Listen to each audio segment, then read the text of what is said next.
Okey, bismillahirrahmanirrahim. Alhamdulillah wassalatu wassalamu ala Rasulillah wa ba'd. InsyaAllah kita sambung balik pengajian kita atau pembacaan kitab kita.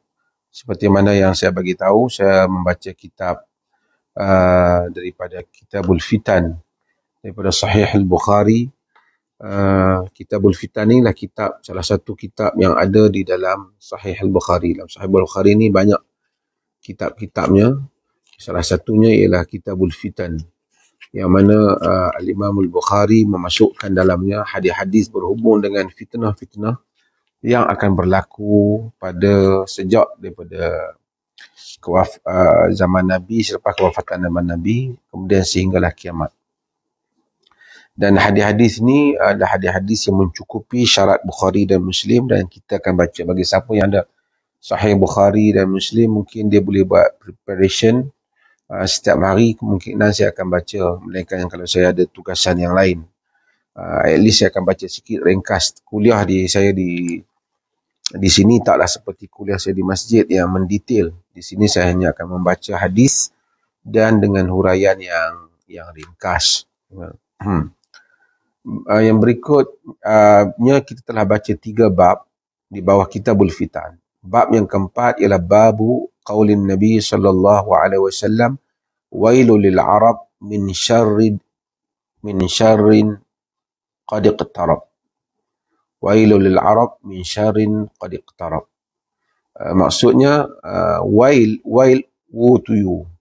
Maksudnya Arab ni dia kata wail ni maksudnya terjemahan kita ni kita sebut macam celaka, tapi maksudnya rosak lah, macam tu, binasa lah, dalam bahaya lah. Wailul lil arab, dalam bahayalah untuk orang Arab. Maksudnya Nabi menceritakan tentang ancaman yang akan berlaku. Wailul lil arab min syarrin qad iqtarab, disebabkan oleh kerana kejahatan. Syarrin ni kejahatan, qad iqtarab, qad itu taukid yang benar-benar, iqtarab mendekatinya, yakni bahaya yang mendekati yang akan mengancam orang Arab. Nabi SAW guna perkataan Arab bukan menunjukkan bahawasanya Islam ini khusus untuk Arab, tetapi oleh kerana Arab merupakan kaum yang dominan di sudut pengaruh ataupun di sudut apa-apa sahaja sehingga zaman Nabi, sehingga akhir zaman, bila Islam dikaitkan dengan Arab. Walaupun Arab sekarang bukan majoriti, orang Islam bukan Arab. Orang Afrika lebih banyak jumlahnya yang Islam, lebih daripada jumlah bangsa Arab. Orang Indonesia, Malaysia mungkin lebih banyak campur orang Melayu, Nusantara yang Islam. Orang Pakistan, India lebih banyak daripada Arab. Tetapi oleh kerana apa pun Islam ni, orang akan fikir Arab. Jadi, dan orang Arab adalah merupakan akan lead kepada kepimpinan di sudut ilmu pengetahuan dan seumpamanya. Walaupun ada juga dalam sejarah menunjukkan orang lain juga mempunyai ruang yang besar, iaitu terdapat tempat yang besar di dalam ilmu pengetahuan. Seperti Al-Imam Al-Bukhari, dia bukan Arab. Seperti Muslim yang dibincang sama ada Arab ataupun tidak. At-Tirmizi bukan orang Arab. An-Nasai bukan orang Arab. Ibnu Majah bukan orang Arab. Abu Daud Sijistani bukan orang Arab. Abu Hanifah bukan Arab. Tapi dah ramai juga tokoh-tokoh yang Arab, seperti Imam Malik, Imam Syafi'i orang Arab, Imam Ahmad bin Hanbal Al-Syaibani orang Arab. Sehingga hari ini apabila orang sebut Islam, kita akan teringat Arab, kerana bahasa Al-Quran adalah bahasa Arab. Jadi Nabi sebut di sudut memberi amaran kepada orang Arab supaya berhati-hati.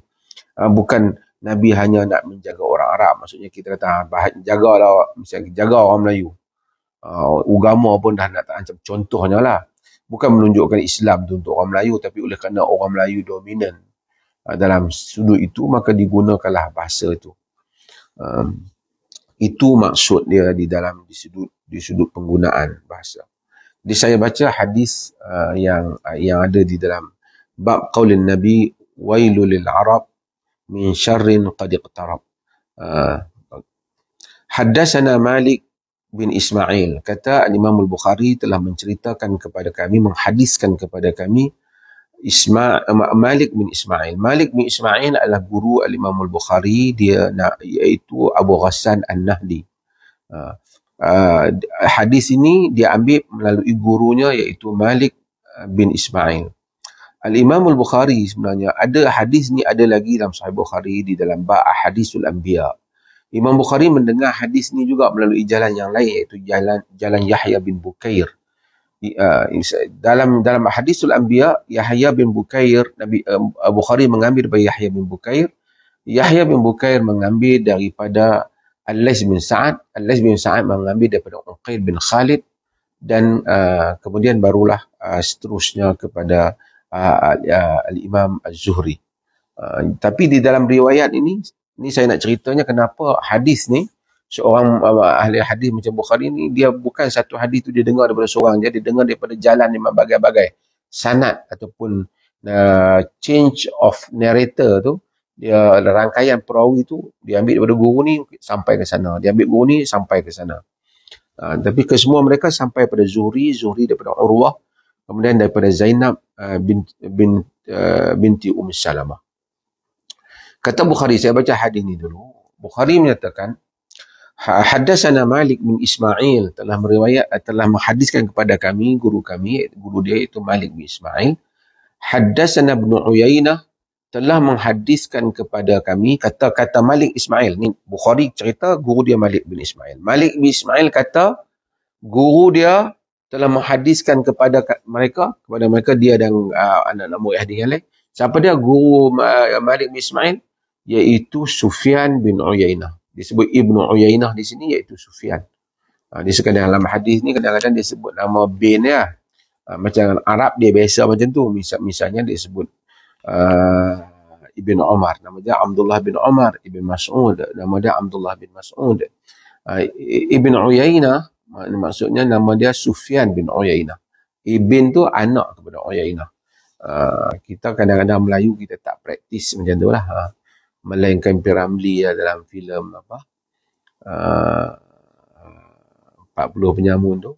Yang tu dia ada lah. Dia kata bin sajen. Bin saja. Dia sebut saja. Arab ni dia kata Ibn Kathir kita Ibn Kathir kan. Ismail bin Kathir. Kita macam Ibn Hajar.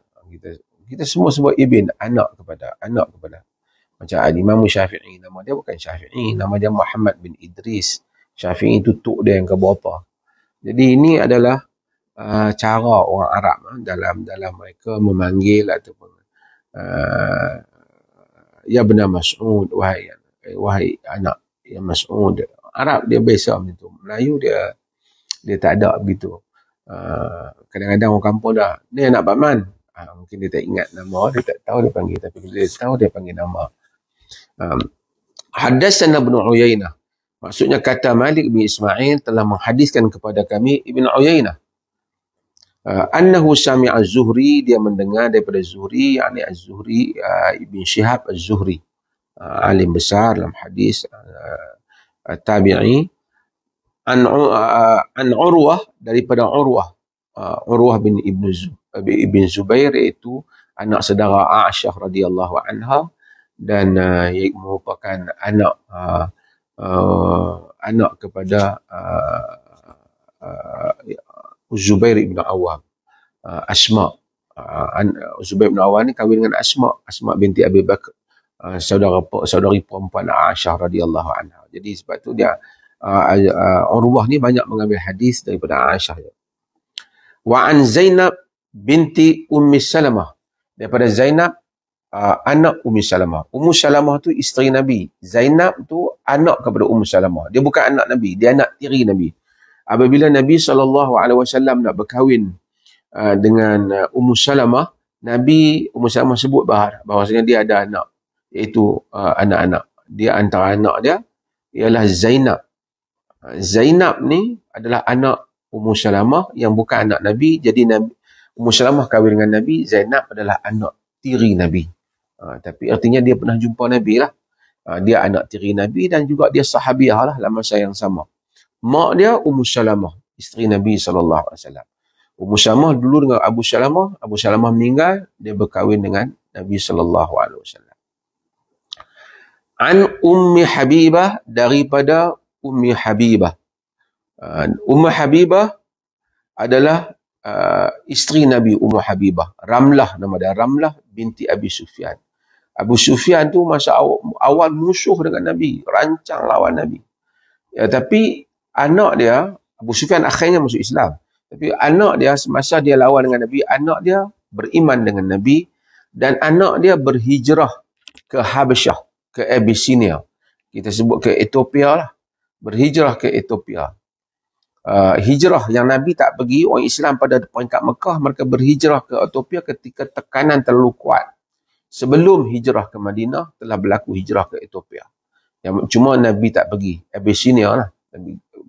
Nabi tak pergi ke sana. Di sana, sejumlah orang Islam pergi, termasuklah Ubaidillah bin Jahsh. Ubaidillah bin Jahsh ni adalah merupakan suami kepada Ummi Habibah yang masa itu. Iaitu nama Ummi Habibah ni isteri Nabi. Ummi Habibah binti Abi Sufyan. Nama dia Ramlah binti Abi Sufyan. Ramlah binti Abi Sufyan, tubuh Ummi Habibah, suami dia semasa dia hijrah tu, nama dia Ubaidillah bin Jahsh. Ahli sirah menyatakan bahawasanya dia telah apabila dia sampai ke Abyssinia negara Kristian, dia masuk Kristian di sana. Walaupun ada perbahasan lah tentang bab ni, tapi Ibn Hajar Al-Asqalani dan seumpamanya menyebut bahawasanya dia telah masuk Kristian. Bila dia masuk Kristian, dia telah berpisahlah dia dengan isteri dia Ummu Habibah. Ummu Habibah ni yang merupakan anak Abu Sufyan, pak dia kaki lawan Nabi di Mekah. Anak dia ada di sana. Nabi SAW meminang Ummu Habibah. Setelah suami dia dah masuk Kristian, Nabi pinang dia. Ketika dia berada di luar negara lah, Nabi berada di Madinah, Nabi dah hijrah ke Madinah. Dia ada lagi di sana, di Habasyah. Masa dulu kan boleh balik dengan flight, jauh. Maka Nabi pinang dia, yang menguruskan perkahwinan, yang membayar mahar untuk Ummu Habibah, siapa dia? Ashamah, Maharaja Habsyah, Najashi. Ashamah ni, dia ni Maharaja negara Kristian. Tapi dia masuk Islam secara diam-diam. Dia tak habaq lah kat rakyat dia. Kalau rakyat dia tahu dia masuk Islam, memberontak lah mereka. Dia berutusan surat dengan Nabi SAW. Sebab itu bila hari dia mati, Nabi kata, matal yaum ar-rajulu salih akhukum ashamah faqumu wa sallu. Mati pada hari ini satu orang lelaki saleh, saudara kamu Ashamah, iaitu Najashi, Maharaja Habsyah. Bangun dan salat. Ni jawab kepada orang-orang politik yang kata, kalau nak, dululah tak kata lah. Kalau memerintah mesti buat undang-undang Islam. Ia berdasarkan kemampuan. Macam Najashi dia tak mampu, tapi dia merintah. Kalau tak buat undang-undang Islam jadi kafir. Najashi tak buat undang-undang Islam. Negara dia negara Kristian, tapi kewujudan dia itu lebih menyelamatkan keadaan daripada diberi kuasa pada orang lain. Sebab itu kita jangan terlalu lajak sangat dalam bab-bab ni. Tapi Alhamdulillah lah, hak lajak dulu nampak korang dah sikit zaman ni. Dulu kafir ya. Siapa yang terlibat dengan politik, maksud umpamanya yang tak memerintah dengan hukum yang mereka cadangkan, jadi kafir. Tapi tidak seperti itu dalam sirah. Dia melihat keadaan, keperluan dan keadaan keupayaan apabila pelaksanaan. Kalau kita mampu, wajib laksanakan. Dengan syarat-syaratnya. Najashi lah yang bayar kepada Ummu Habibah mahar. Jadi Ummu Habibah jadi isteri Nabi SAW. Bapaknya Abu Sufyan masa tu tak masuk Islam lagi. Ummu Habibah an Zainab ibnatu Jahsh. Ummu Habibah ambil cerita ni daripada siapa? Daripada Zainab ibn Jahsh. Zainab ibn Jahsh ni ialah siapa? Isteri Nabi. Nabi ni yang ada Zainab dengan Nabi. Zainab binti Khuzaimah tu isteri Nabi. Zainab tu dulu kahwin Nabi. Kemudian Zainab binti Jahsh juga isteri Nabi SAW. Dua Zainab yang menjadi isteri Nabi. Nabi juga ada anak nama Zainab binti Muhammad. Zainab anak Nabi. Anak Nabi betul nama Zainab. Dan Nabi juga ada anak tiri iaitu apa nama Zainab binti Ummu Salamah tadi. Anak tiri Nabi nama Zainab. Jadi banyak Zainab lah. Yang ada dalam hayat Nabi. Jadi Zainab binti Jahsh, kalau kita ingat balik, Zainab binti Jahsh isteri Nabi, Zainab binti Jahsh isteri Nabi. Ada satu Zainab binti Khuzaimah, yang itu bukan. Kita bincang yang ini. Riwayat ini Ummu Habibah dengar daripada siapa? Dengar daripada Zainab binti Jahsh. Kita kena tahu, tadi saya sebut Ummu Habibah sebelum dia kahwin dengan Nabi, suami dia Ubaidillah bin Jahsh. Maksudnya Zainab binti Jahsh ni, kalau nak kira ipar dia lah. Ipar dia.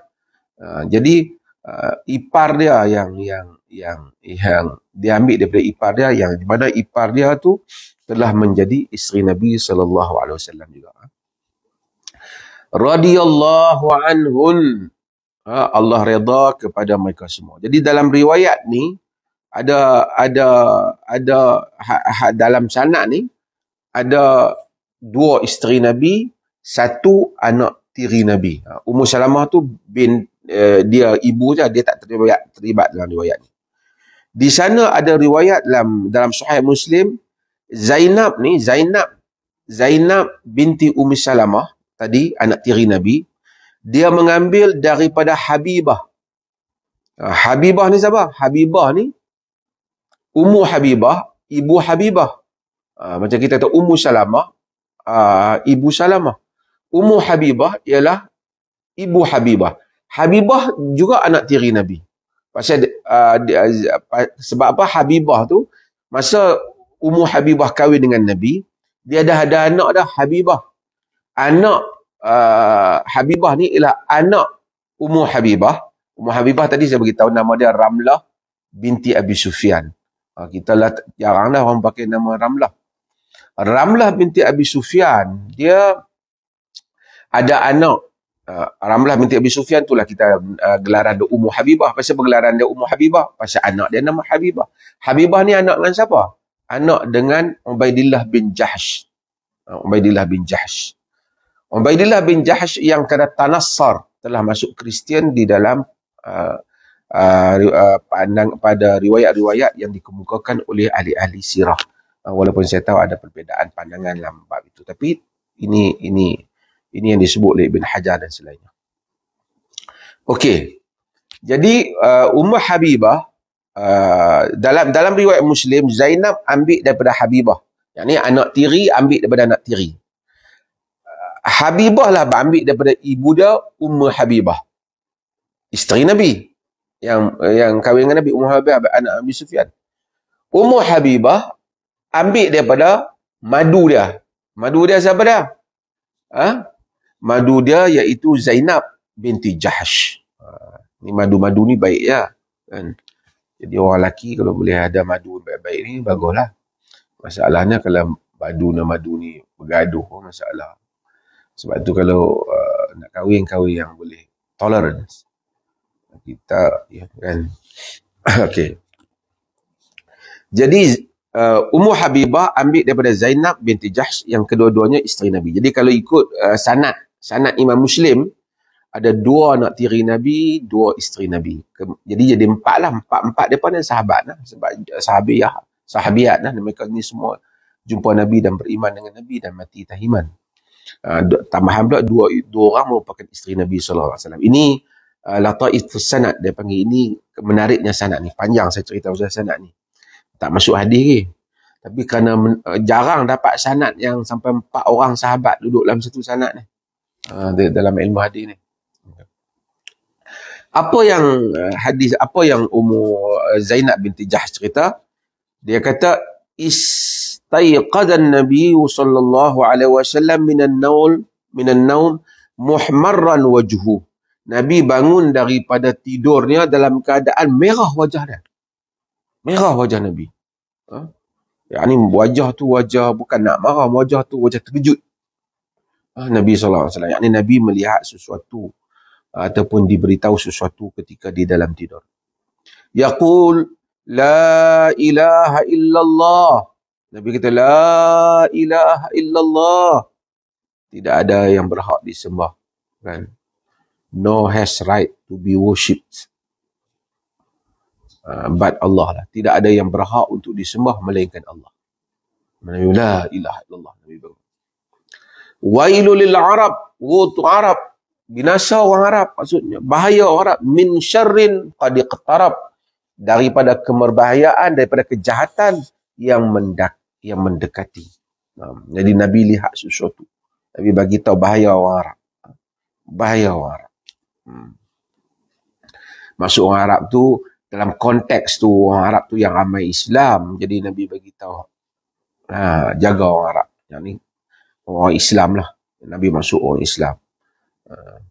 Futihal yaum min radmi Ya'juj wa Ma'juj.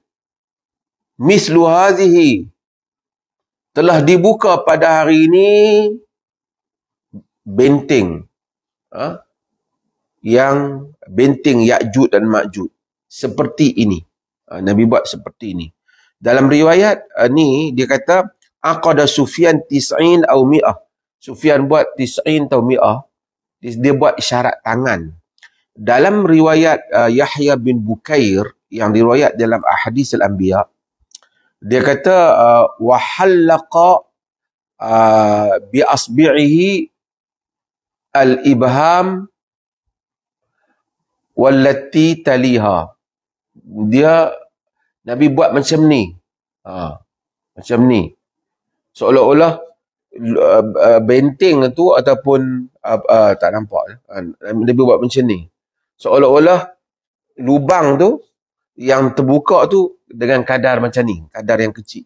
Telah terbuka benteng Ya'juj dan Ma'juj tu. Gog Magog tu. Ya'juj dan Ma'juj ni kita tahu bahawasanya Ya'juj dan Ma'juj ni kaum yang ganas. Kaum yang ganas. Dan apabila hari Jumaat, bukanlah syarat Jumaat, tapi ada riwayat yang menggalakkan kita baca Suratul Kahfi Yaumul Jumaah, dan baca juga hari mana-mana pun.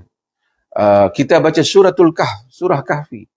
Dalam Surah Kahfi itu dia cerita bagaimana Zulkarnain buat benteng, buat dinding untuk menghalang gangguan Ya'juj dan Ma'juj yang keluar mengganggu manusia. Dan bila dia buat dengan besi tu, Zubarul Hadid tu dia buat, dia kata famastata'u an yadhharu wa mastata'u lahu naqba. Dia tak mampu untuk zahir dan dia tak mampu untuk buat lubang, kan? Kemudian dia kata hadza rahmatun min rabbi. Ini adalah rahmat daripada Tuhanku. Fa idza jaa wa'du rabbi ja'alahu dakka. Apabila datangnya janji Tuhanku, maka apabila the promise of my Lord comes, he will make it level. Dia akan jadikan habis benteng tu sama. Benteng tu hancur, dia akan jadi sama lah. Jadi dia boleh menyeberang. Wa kana wa'du rabbi haqqan, dan janji Tuhanku adalah benar. Kata Zulkarnain. Maksudnya akan tiba masa benteng yang dia bina tu akan terbuka. Akan hancur. Cumanya Nabi semasa Zainab binti Jahsh tengok Nabi bangun tidur. Nabi bangun dalam keadaan merah wajahnya. Dan menyata la ilaha illallah wailul lil Arab min syarrin qad iqtarab itu. Bahaya orang Arab di atas kejahatan yang mendekati mereka. Futihal yaum min radmi Ya'juj wa Ma'juj. Min radmi Ya'juj wa Ma'juj. Nabi buat besar ni. Pada zaman tu besar ni. Sekarang dah 1400 tahun dah. Besar mana tak tahulah. Untuk akan tiba masa Ya'juj dan Ma'juj akan keluar. Dan Ya'juj dan Ma'juj ini dia akan keluar. Ulama-ulama ada berbeza pendapat. Ada memberi berbagai pendapat. Hadis cerita tentang, Quran cerita tentang Ya'juj wa Ma'juj, dan dia akan keluar yusiduna fil ard. merosakkan muka bumi, Ya'juj dan Ma'juj ni. Zulkarnain dah bina benting dia. Dan dia akan keluar, apakah seperti mana kata Zulkarnain, فَإِذَا جَاءَ وَعْدُ رَبِّي جَعَلَهُ دَكَّا. Apabila datangnya janji Tuhanku, dia akan levelkan benda tu. Kan? Jadi bila datang janji, janji tu bila? Pada zaman Nabi, Nabi kata besar tu. Sekarang ni dah berapa 1400 tahun kita tak tahu. Banyak mana dah keluar ke ataupun belum keluar. Ada di kalangan para sarjana Islam dulu kata Ya'juj dan Ma'juj tu Mongol. Kerana Mongol tu begitu ganas bila keluar, telah membunuh, menghancurkan Baghdad, membunuh orang Islam sehingga sungai Furat jadi bertukar menjadi merah darah orang Islam. Ratusan ribu orang Islam, bahkan juta dikatakan orang Islam yang mati di tangan Mongol. Mereka kata Mongol tu lah Ya'juj dan Ma'juj, dia pun DNA lain sikit. Itu pendapat mereka. Itu yang Nabi maksud. Sebahagian kata belum lagi, Ya'juj dan Ma'juj akan datang, dan apabila dia datang, kita akan tengok. Sebahagian kata Turki tu Ya'juj dan Ma'juj. Turki tu mereka sebut dalam kitab dulu ni, mereka masuk Mongol lah. Pasal mereka tengok muka tu, mereka kata, Wallahu ta'ala alam, tapi Nabi bagi tahu tentang hal ini. Bila kita tak tahu. Kemudian ditanya pada Nabi, Anuhliku wa fina salihun. Adakah kita akan binasa sedangkan di kalangan kita ada orang salih? Takkan kalau ada orang baik pun akan mai Ya'juj dan Ma'juj, akan jahanam habis kita ni? Tanya Nabi SAW. Nabi SAW kata, Na'am idza kasural khabas. Nabi kata, ya, apabila banyaknya khabas. Yakni banyaknya keburukan, kekejian banyak dalam masyarakat, orang soleh banyak pun tak jadi. Kerana mereka gagal untuk membetulkan masyarakat.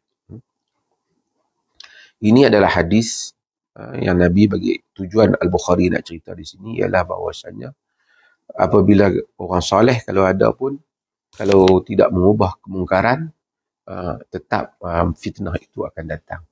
Dan hadis ni salah satu hadis yang kita boleh kita. Mudah-mudahan kita mendapat manfaat daripada hadis ni. Allah Ta'ala. Faham tak? Jelas ke? Huraian kepada sanad tu menyebabkan sebahagian tu letih, kita faham. Cuba bagi respon saja. Saya hurai sanad-sanad ni lain sikit supaya ada yang siapa nanti bila selalu mengikuti akan faham tentang sistem periwayatan itu.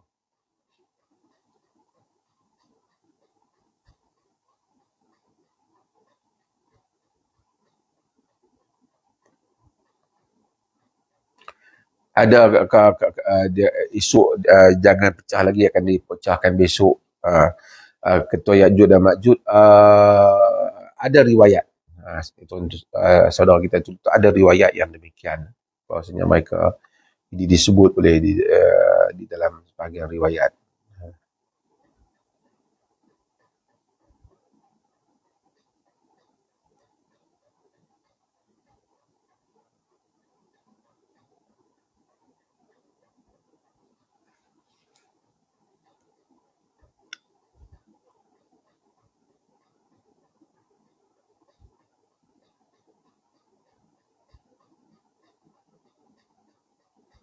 Tak faham. Tak faham susah.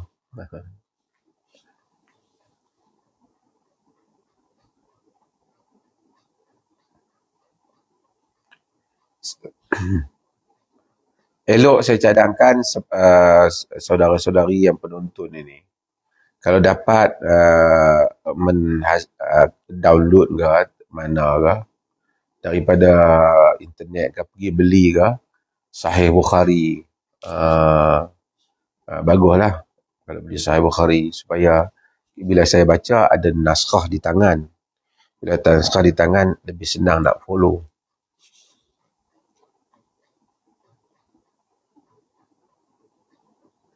Terjemahan Sahih Bukhari ada hak Melayu saya lengkap, saya tak tahu. Saya hanya bergantung pada kitab-kitab syarah sama ada Fathul Bari ataupun Umdatul Qari ini, tapi boleh Ada yang English, English punya lengkap, Darussalam. Kemudian rasanya terjemahan Indonesia ada, terjemahan Sahih Bukhari. Cuba tengok yang Indonesia. Indonesia ada.